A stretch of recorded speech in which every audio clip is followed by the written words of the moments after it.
नमस्कार, सत्यहिंदी.com में आपका स्वागत है। एक नजर अब तक की सुर्खियों पर। थोड़ी देर में मोदी कैबिनेट की अहम बैठक होने जा रही है। ये लगभग तय है कि इस बैठक में कृषि कानूनों को रद्द करने को मंजूरी दे दी जाएगी। हालांकि सरकार इन्हें रद्द करने का ऐलान कर चुकी है, लेकिन इससे जुड़ी संवैधानिक प्रक्रिया बाकी है। किसानों ने भी कहा है कि वे संसद में इन कानूनों को रद्द होने पर ही सरकार की बात का भरोसा करेंगे। संसद का शीतकालीन सत्र 29 नवंबर से शुरू होने जा रहा है। प्रधानमंत्री मोदी ने ऐलान किया था कि सरकार संसद के इस सत्र में इन कृषि कानूनों को निरस्त करने की प्रक्रिया को पूरा कर देगी। बादल परिवार पर हमला बोलते हुए पूर्व मुख्यमंत्री अमरिंदर सिंह और मुख्यमंत्री चरणजीत सिंह चन्नी आमने सामने आ गए हैं। बादल परिवार से मतलब पूर्व मुख्यमंत्री प्रकाश सिंह बादल और उनके बेटे सुखबीर सिंह बादल से है। पहले चन्नी ने कहा कि अमरिंदर सिंह की बादल परिवार से मिली भगत है, तो अमरिंदर ने भी ये कहकर इसका जवाब दिया कि चन्नी ने अपने भाई को लुधियाना सीट सेंटर मामले से बचाने के लिए बादल परिवार का समर्थन किया था। अमरिंदर सिंह का कहना है कि उस वक्त की बात है जब चन्नी निर्दलीय विधायक थे। चन्नी ने मंगलवार को ये तक कह दिया कि अमरिंदर ने नई पार्टी श्रोमणी अकाली दल और बीजेपी को फायदा पहुंचाने के लिए बनाई है, जबकि अमरिंदर का कहना है कि उन्होंने 2002 में बादल परिवार को जेल की सलाखों के पीछे भेज दिया था और इसके बाद इस परिवार ने उनके खिलाफ मुकदमा किया था, जिसे वह 13 साल तक लड़ते रहे। बता दें, मुख्यमंत्री की कुर्सी से हटने के बाद ऐसा नहीं देखा गया था कि चन्नी और कैप्टन ने एक दूसरे के खिलाफ कुछ बोला हो, लेकिन चन्नी का कैप्टन पर हमला बोलना इस बात को दिखाता है कि कांग्रेस को इस बात का अंदेशा है कि अमरिंदर अपनी नई पार्टी के जरिए उसे सियासी नुकसान पहुंचा सकते हैं।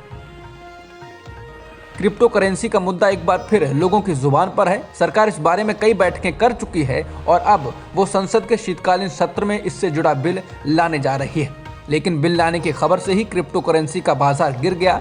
भारत में लाखों लोगों ने क्रिप्टो करेंसी में निवेश किया हुआ है। इस बिल का नाम crypto currency and regulation of official digital currency bill है।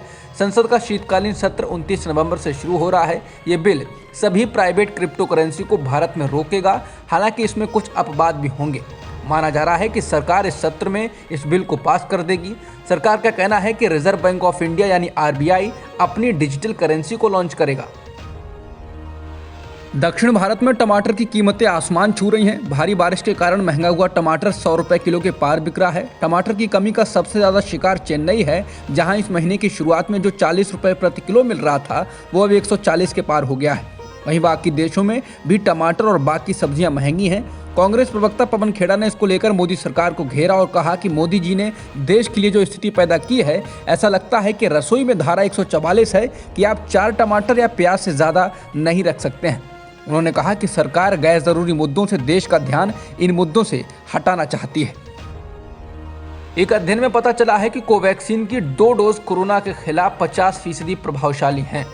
भारत में विकसित कोवैक्सीन की प्रभावशीलता का ये पहला रियल वर्ल्ड असेसमेंट है। The Lancet infectious disease journal में इस अध्ययन को प्रकाशित किया गया है। इसमें इस साल अप्रैल और मई में कोरोना के संपर्क में आने वाले एम्स के स्वास्थ्य कर्मचारियों को शामिल किया गया था। इसी दौरान देश में कोरोना वायरस की दूसरी लहर चल रही थी और इस वक्त डेल्टा वेरिएंट से अधिक संक्रमण हो रहा था। एम्स के निदेशक डॉक्टर रणदीप गुलेरिया ने बूस्टर डोज को लेकर कहा कि भारत में अभी कोरोना वैक्सीन की बूस्टर डोज की जरूरत नहीं है। हो सकता है कि इसकी जरूरत भविष्य में पड़े। उन्होंने कहा कि अभी हमको अधिक से अधिक लोगों को पहली और दूसरी डोज लगाने पर ध्यान देने की जरूरत है, जिससे हम ज्यादा से ज्यादा आबादी को सुरक्षा प्रदान कर सकें। इसके साथ ही उन्होंने ये भी कहा कि भारत में भयंकर तीसरी लहर की आशंका हर गुजरते दिन घट रही है। भारत में पिछले एक दिन में 9,283 कोरोना संक्रमण के नए मामले दर्ज किए गए हैं और 437 लोगों की इस दौरान मौत हुई है। फिलहाल देश में सक्रिय मामले 1,11,000 से अधिक हैं, जो पिछले 537 दिनों में सबसे कम है। कानपुर में न्यूजीलैंड के साथ होने वाले क्रिकेट टेस्ट मैच के दौरान भारतीय टीम के लिए खाने पीने की जो व्यवस्था की गई है, उस पर सवाल उठ रहे हैं। तय मेन्यू के अनुसार भारतीय खिलाड़ियों को सिर्फ हलाल किया हुआ मांस दिया जाएगा। उनके मेन्यू में गोमांस या सुअर का मांस नहीं होगा। इंडिया टुडे के अनुसार BCCI ने खिलाड़ियों के खाने पीने के बारे में कुछ नहीं कहा है। टीम मैनेजमेंट ये तय करता है और वह BCCI के जरिए मेजबानी करने वाली बोर्ड को इसकी जानकारी देता है। इसके अलावा खिलाड़ियों की सुरक्षा और दूसरे इंतजाम के बारे में भी मेजबान बोर्ड को जानकारी दी जाती है।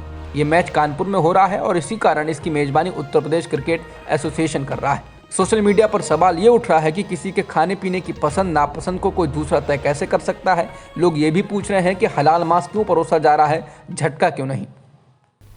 अब तक की खबरों में इतना ही। बाकी खबरों के लिए बने रहिए सत्यहिंदी.com के साथ। सत्य हिंदी का ऐप डाउनलोड करें गूगल प्ले स्टोर पर।